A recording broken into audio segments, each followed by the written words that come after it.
Audio book वाङ्मय 13 गायत्री की पंचकोशी साधना एवं उपलब्धियां। चैप्टर 1 पार्ट 5 गायत्री माता की 10 भुजाएं और उनका रहस्य। गायत्री महाशक्ति के चित्रों में चित्रित 5 मुखों का तत्व दर्शन उपर्युक्त पंक्तियों में समझा जा सकता है। अब 10 भुजाओं के रहस्य पर प्रकाश डाला जाता है। मानव जीवन के 2 पहलू है। 1 आत्मिक, 2 भौतिक। यह दोनों पक्ष ही गायत्री के 2 पार्श्व हैं। दोनों में 5-5 भुजाएं हैं, अर्थात 5-5 शक्तियां, सामर्थ्य और विभूतियां। आध्यात्मिक दक्षिण पार्श्व की 5 भुजाएं। 1 आत्मज्ञान, 2 आत्मदर्शन, 3 आत्म अनुभव, 4 आत्म लाभ और 5 आत्म कल्याण। भौतिक वाम पार्श्व की 5 भुजाएं। 1 स्वास्थ्य, 2 संपत्ति, 3 विद्या, 4 कौशल, 5 मैत्री। गायत्री के सच्चे उपासक को यह 10 सिद्धियां, 10 विभूतियां निश्चित रूप से मिलती हैं। इन 10 का संक्षिप्त परिचय इस प्रकार है। 1 आत्मज्ञान। आत्मज्ञान का अर्थ अपने को जान लेना, शरीर और आत्मा की भिन्नता को भली प्रकार समझ लेना और शारीरिक लाभों को आत्म लाभ की तुलना में उतना ही महत्व देना जितना दिया जाना उचित है। आत्मज्ञान होने से मनुष्य का असंयम दूर हो जाता है। इंद्रिय भोगों की लोलुपता के कारण लोगों की शारीरिक और मानसिक शक्तियों का अनुचित अनावश्यक व्यय होता है, जिसमें शरीर असंयमी, दुर्बल, रोगी, कुरूप एवं जीर्ण हो जाता है। आत्मज्ञानी इंद्रिय भोगों की उपयोगिता अनुपयोगिता का निर्णय आत्म लाभ की दृष्टि से करता है, इसलिए वह स्वभावतः संयमी रहता है और शरीर से संबंध रखने वाले दुखों से बचा रहता है। दुर्बलता, रोग एवं कुरूपता का कष्ट उसे नहीं भोगना पड़ता।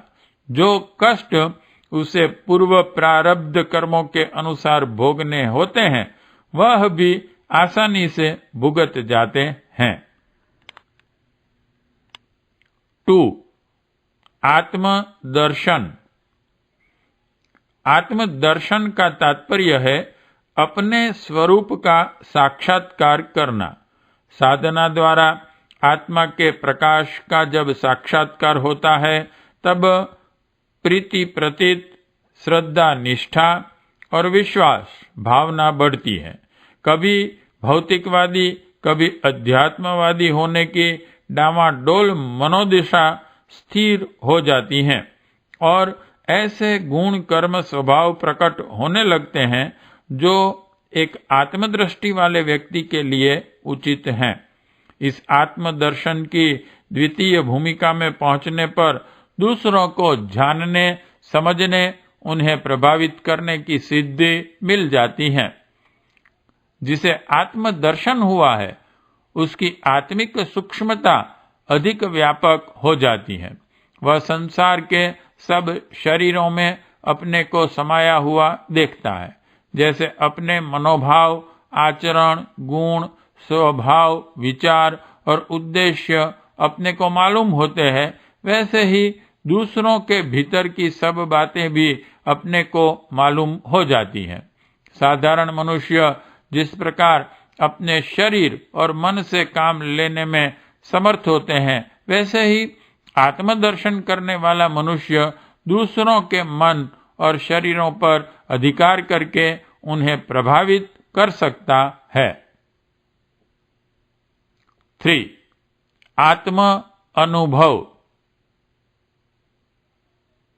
आत्म अनुभव कहते हैं अपने वास्तविक स्वरूप का क्रियाशील होना, अपने अध्यात्म ज्ञान के आधार पर ही भावना का होना। आमतौर से लोग मन में विचार तो बहुत ऊंचे रखते हैं, पर बाह्य जीवन में अनेक कारणों से उन्हें चरितार्थ नहीं कर पाते। उनका व्यावहारिक जीवन गिरी हुई श्रेणी का होता है, किंतु जिन्हें आत्मानुभव होता है वे भीतर बाहर से एक होते हैं। उनके विचार और कार्यों में तनिक भी अंतर नहीं होता।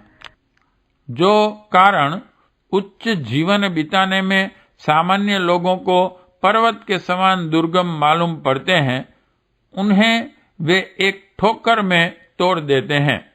उनका जीवन ऋषि जीवन बन जाता है। आत्म अनुभव से सूक्ष्म प्रकृति की गतिविधि मालूम करने की सिद्धि मिलती है। किसका क्या भविष्य बन रहा है, भूतकाल में कौन क्या कर रहा था, किस कार्य में दैवी प्रेरणा क्या है, क्या उपद्रव उत्पन्न होने वाले हैं, लोकांतरों में क्या हो रहा है, कब कहाँ क्या वस्तु उत्पन्न और नष्ट होने वाली है, आदि ऐसी अदृश्य एवं अज्ञात बातें जिन्हें साधारण लोग नहीं जानते, उन्हें आत्मानुभव की भूमिका में पहुंचा हुआ व्यक्ति भली प्रकार जानता है। आरंभ में उसे ये अनुभव कुछ धुंधले होते हैं, पर जैसे जैसे उसकी दिव्य दृष्टि निर्मल होती जाती है, सब कुछ चित्रवत दिखाई देने लगता है। 4. आत्म लाभ। आत्म लाभ का अभिप्राय है अपने में पूर्ण आत्म तत्व की प्रतिष्ठा।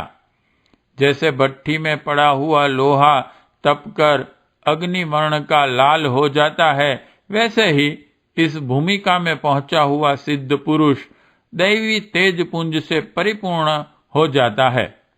वह सत्य की प्रत्यक्ष मूर्ति होती है। जैसे अंगीठी के निकट बैठने से गर्मी अनुभव होती है, वैसे ही ऐसे महापुरुषों के आसपास ऐसा सतोगुणी वातावरण छाया रहता है जिसमें प्रवेश करने वाले साधारण मनुष्य भी शांति अनुभव करते हैं। जैसे वृक्ष की सघन शीतल छाया में ग्रीष्म की धूप से तपे हुए लोगों को विश्राम मिलता है, उसी प्रकार आत्मलाभ से लाभान्वित महापुरुष अनेकों को शांति प्रदान करते रहते हैं। आत्मलाभ के साथ साथ आत्मा की परमात्मा की अनेक दिव्य शक्तियों से संबंध हो जाता है। परमात्मा की एक एक शक्ति का प्रतीक एक एक देवता है। यह देवता अनेक रिद्धि सिद्धियों का अधिपति है। यह देवता जैसे विश्व ब्रह्मांड में व्यापक है, वैसे ही एक छोटा सा रूप यह पिंड देह है। इस पिंड देह में जो देवी शक्तियों के गुह्य संस्थान हैं, वे आत्म लाभ करने वाले साधक के लिए प्रकट एवं प्रत्यक्ष हो जाते हैं और वह उन देवी शक्तियों से इच्छानुकूल कार्य ले सकता है। 5. आत्म कल्याण। आत्म कल्याण का अर्थ है जीवन मुक्ति, सहज समाधि, कैवल्य, अक्षय आनंद, ब्रह्म निर्वाण, स्थिति प्रज्ञावस्था, परमहंस गति ईश्वर प्राप्ति। इस पंचम भूमिका में पहुंचा हुआ साधक ब्राह्मी भूत होता है। पंचम भूमि में पहुंची हुई आत्माएं ईश्वर की मानव प्रतिमूर्ति होती हैं। उन्हें देवदूत, अवतार, पैगंबर, युग निर्माता, प्रकाश स्तंभ आदि नामों से पुकारते हैं। उन्हें क्या सिद्धि मिलती है? उनके उत्तर में यही कहा जा सकता है कि कोई चीज ऐसी नहीं जिसके आनंद के वे स्वामी नहीं होते। ब्रह्मानंद, परमानंद एवं आत्मानंद से बड़ा और कोई सुख इस त्रिगुणात्मक प्रकृति में संभव नहीं। यही सर्वोच्च लाभ आत्म कल्याण की भूमिका में पहुंचे हुए को प्राप्त हो जाता है।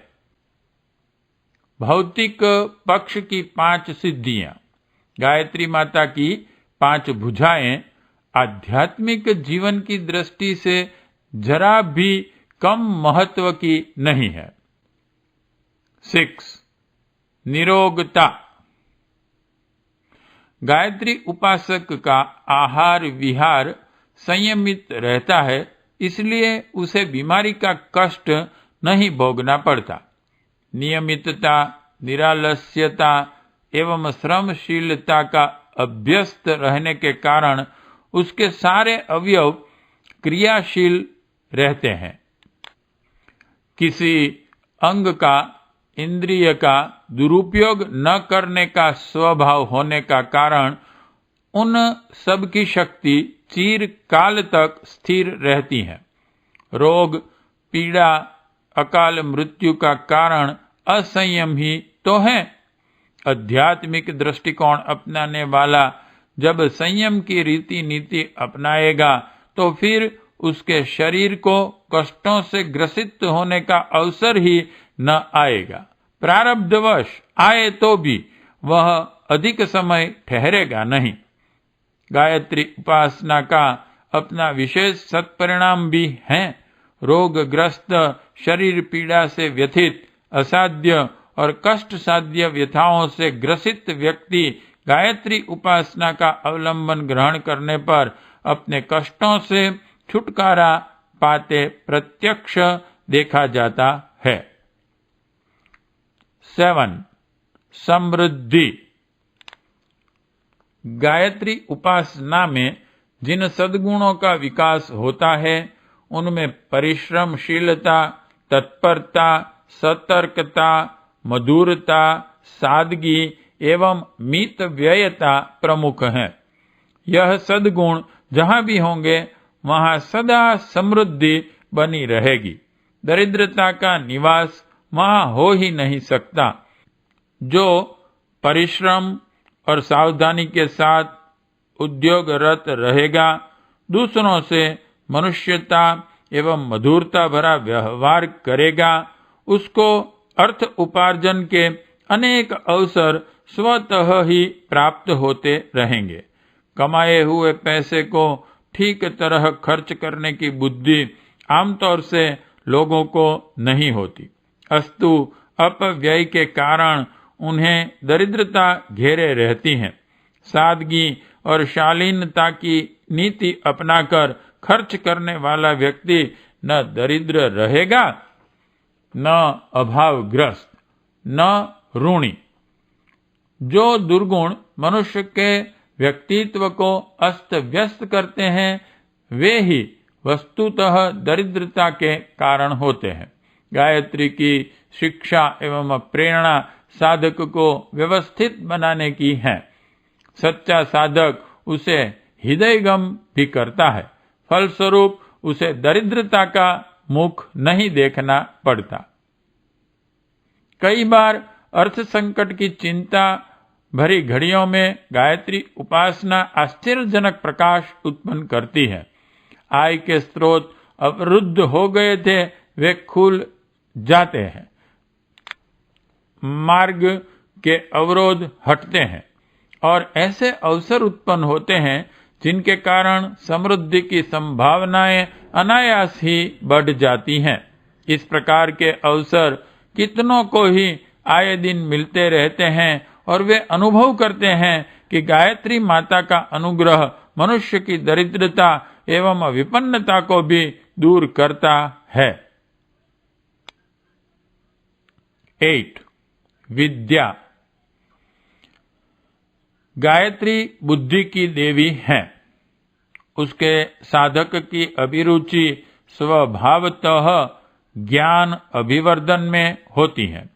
स्वाध्याय और सत्संग द्वारा प्राप्त व आध्यात्मिक ज्ञान बढ़ता है। वहाँ सांसारिक स्थिति को समझने के लिए अपनी शिक्षा भी जारी रखता है।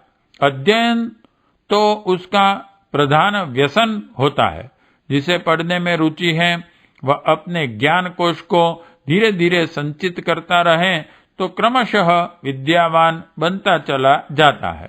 विद्या ही संसार का सबसे बड़ा धन है। यह बात उसके मन में बैठ जाती है।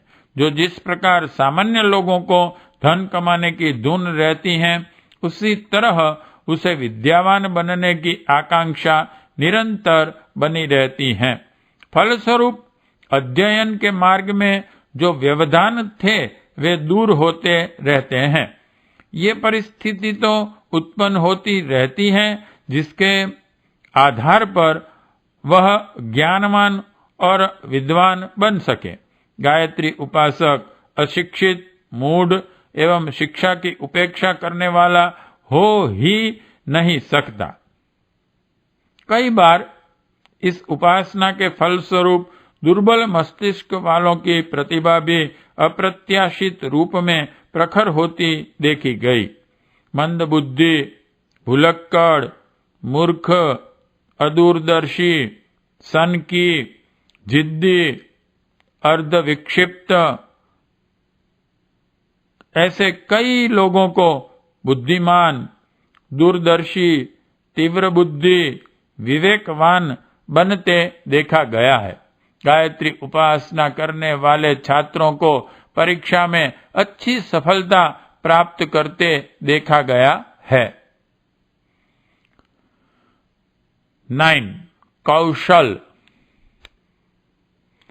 बात पर ठीक तरह से सोचना, स्थिति को सही रूप से समझना और कार्य को ठीक तरह करना, यह कौशल कहा जाता है। कौन गुत्थी किस स्थिति में किस प्रकार सुलझ सकती है, इसका सही तरीके से निर्णय कर सकने की क्षमता का नाम ही चातुर्य है। चतुर और क्रियाकुशल व्यक्तियों के सामने सफलताएं हाथ बांधे खड़ी रहती हैं।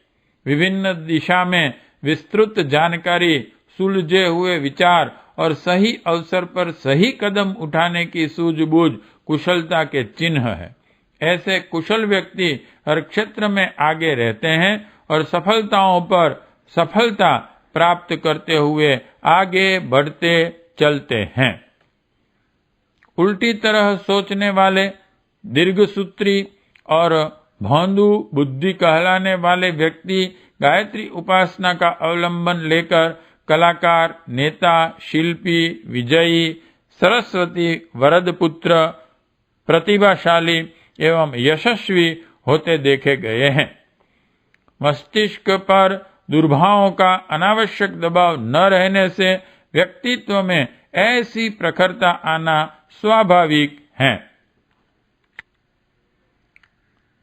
10. मैत्री। सद्बुद्धि की देवी गायत्री अपने सच्चे उपासक को प्रधानतया सद्गुणों का वरदान प्रदान करती है। उससे नम्रता, सौहार्द्र, सौजन्य, सेवा भावना, प्रसन्नता, उदारता, दयालुता, निरहंकारता, सज्जनता जैसी विशेषताएं उत्पन्न होती ही हैं। ऐसे व्यक्तित्व की खिले हुए सुगंधित कमल पुष्प से तुलना की जा सकती है, जिसके चारों ओर भंवरे, मधुमक्खियां व तितलियां मंडराती रहती हैं। जिसकी दृष्टि उस पर पड़ती है वही प्रसन्न होता है। जिसको भी उसकी सुगंध मिलती है वह आकर्षित होता है। सज्जनता संपन्न व्यक्ति को सच्चे मित्रों की कभी कमी नहीं रहती। उसके प्रशंसक, सहायक, सहयोगी एवं मित्र दिन दिन बढ़ते ही रहते हैं। जिसकी प्रतिष्ठा जितनी होगी, जिसके जितने सहयोगी एवं मित्र होंगे, उसकी प्रगति की संभावनाएं भी उतनी ही बढ़ी चढ़ी होंगी। ऐसे व्यक्ति जिधर भी चलते हैं उधर ही उनके लिए पलक पावड़े बिछाए जाते हैं और आरती उतारी जाती है। गायत्री उपासना से तात्कालीन लाभ भी अगणित होते हैं। शत्रुओं के घातक आक्रमण की संभावना समाप्त होती है। द्वेष शांत होता है और विध्वंसकारी विरोधियों के हौसले परस्त हो जाते हैं। जो प्रतिकूल थे वे अनुकूल बनते हैं और जिनका असहयोग था उनका सहयोग मिलने लगता है। जहां उपेक्षा, असहयोग एवं विरोध की संभावना थी, वहां अनुकूल वातावरण देखकर कितने ही व्यक्तियों ने गायत्री की अनुपम शक्ति का चमत्कार देखा है। पार्ट 5 समाप्त।